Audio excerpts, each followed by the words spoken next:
Perkenalkan, nama saya Henry Antrenius Bortoding. NIM saya C 2014 2010 70. Saya mahasiswa STIK Stella Maris. Di sini saya akan mempresentasikan hasil reproduksi kesehatan pria. Sistem reproduksi. Sistem reproduksi pada manusia, baik pria maupun wanita, memiliki struktur organ internal dan eksternal masing-masing. Setiap organ dalam sistem tersebut memiliki fungsi yang berbeda-beda pula. Simak penjelasan berikut ini untuk mengetahui lebih dalam tentang sistem reproduksi pada manusia. Organ-organ reproduksi pada pria terdiri dari organ bagian luar dan organ bagian dalam. Organ bagian luar itu terdiri dari penis dan skrotum, sedangkan organ bagian dalam terdiri dari testis, kelenjar, dan uretra. Organ bagian luar pada sistem reproduksi pada pria, penis. Penis terletak tergantung di depan skrotum. Yang kedua, bagian ujung penis disebut gland penis. Yang ketiga, bagian tengah disebut corpus penis. Yang keempat, terdiri atas jaringan seperti busa. Yang kelima, penis merupakan alat yang mempunyai jaringan ekstetil yang satu sama lain, dilapisi jaringan viscosa. Jaringan ektil ini terdiri atas rongga-rongga seperti karet busa. Organ bagian luar. Yang kedua, skrotum. Skrotum kiri tergantung lebih rendah daripada skrotum kanan.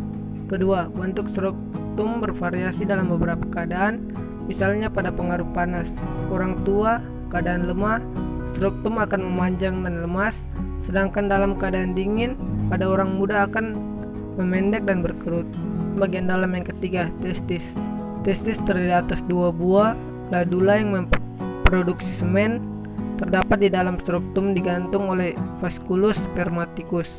Yang kedua, suhu dalam skrotum kurang lebih dari 35 cc, sedikit lebih rendah daripada suhu tubuh yang dibutuhkan untuk memproduksi sperma.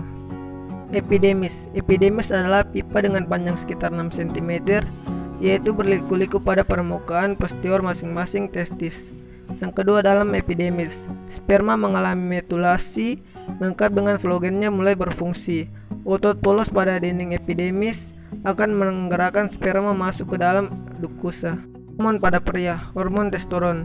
Hormon testosteron dihasilkan oleh sel intrasi leading yang terletak di antara tubulus mervorus.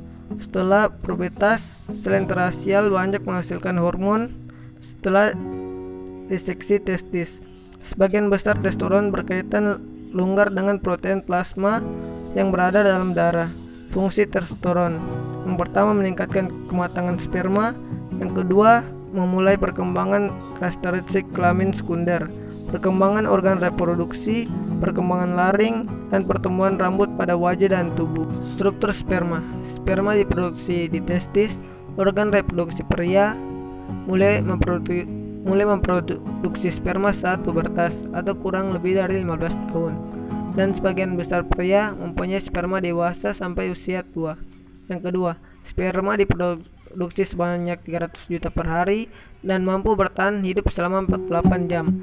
Setelah ditamparkan di dalam vagina sang wanita, rata-rata volume air mani untuk setiap ejakulasi adalah 2,5 sampai 6 mili. Dan rata-rata jumlah sperma yang dianjurkan adalah 40 sampai 100 juta per mili.